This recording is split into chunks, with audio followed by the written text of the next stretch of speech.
कड़वी बहू शिक्षाप्रद कहानी। निर्मला जी बहुत ही इज्जतदार और सरल स्वभाव की औरत थीं। गांव में अपने मकान में वह अकेले ही रहती थीं।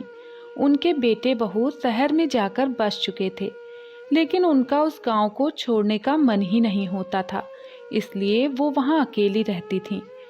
पति की मृत्यु के बाद सबने उन्हें बहुत समझाया कि वह बेटे बहू के साथ शहर चलकर रहें, लेकिन उन्होंने किसी की एक ना मानी।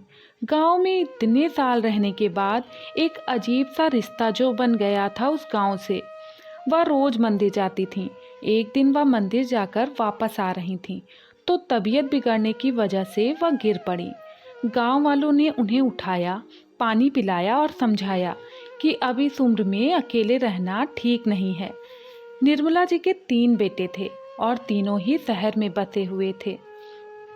उस रात निर्मला जी पूरी रात करवटें बदलती रहीं और उन्हें भी अब गांव वालों की बात समझ आ गई थी। उन्होंने परिस्थिति को स्वीकारते हुए यह फैसला लिया कि वह शहर चली जाएंगी और अपने बेटे बहू के साथ रहेंगी।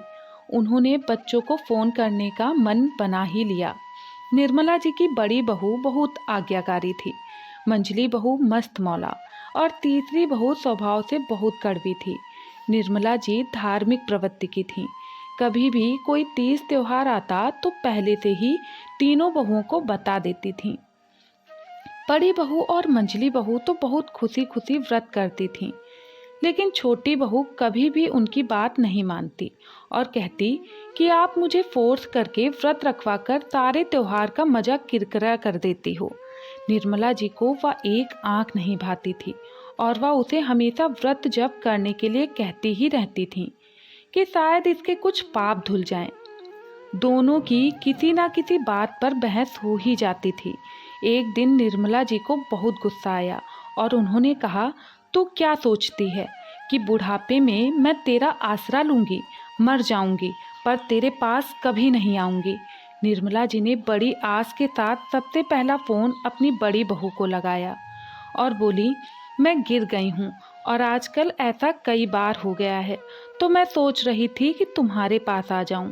बड़ी बहू ने सुनते ही कहा, अभी नवरात्र चल रहे हैं माँ जी, और मैं नवरात्रि में नंगे पांव रहती हूँ और किसी का छुआ भी नहीं खाती, तो अभी नहीं। फिर निर्मला जी ने मंझली बहू को फ़ोन किया, लेकिन उसने भी बहाना बनाकर टाल दिया। जब बड़ी बहू और मंझली बहू ने ऐसा जवाब दे दिया तो फिर छोटी बहू से क्या उम्मीद लगानी, वो तो पहले से ही स्वभाव की कड़वी है। ऐसा सोच निर्मला जी अपने आने वाले कठिन समय की कल्पना कर ही रही थीं कि अचानक फ़ोन की घंटी बजी। फ़ोन उठाते ही निर्मला जी समझ गईं कि कड़वी है। कड़वी ने फ़ोन उठाते ही बोलना शुरू कर दिया, गिर गई ना? आपने तो बताया नहीं, लेकिन मैंने भी जासूस छोड़ रखे हैं। आज आपके पोते को भेज रही हूँ लेने के लिए, आ जाना, ज़्यादा नखरे मत दिखाना। निर्मला जी कड़वी की बातें सुनकर हैरान थीं। वो बोली, क्या तुझे मेरी कही बातें याद नहीं हैं? तू भूल गई कि मैंने कहा था कि मैं मर जाऊंगी पर तेरे पास नहीं आऊंगी। हाँ हाँ, सब याद है, भूलूंगी नहीं कभी आपके कहे हुए वो शब्द, लेकिन आप मुझे नहीं जानती। मैंने तभी यह व्रत लिया था कि इस बुढ़िया को मरने नहीं देना है, और आज से मेरा व्रत शुरू हो गया है। दोस्तों, इस कहानी से हमें यह सीख मिलती है कि जो व्यक्ति हमारे मुंह पर कड़वा बोल देता है उसका दिल बुरा नहीं होता। ऐसे लोग कभी धोखा नहीं देते। कुछ लोग ऐसे भी होते हैं जो भले हमारी बातों से सहमत ना हों पर सामने बहुत मीठा बोलेंगे, और ऐसे लोग दिल में नफरत पालते हैं और वक्त के साथ बदल जाते हैं। दोस्तों, आज की कहानी यहीं पर समाप्त होती है। अगर आप लोगों को यह कहानी पसंद आए तो प्लीज़ वीडियो को लाइक और चैनल को सब्सक्राइब जरूर करें। धन्यवाद।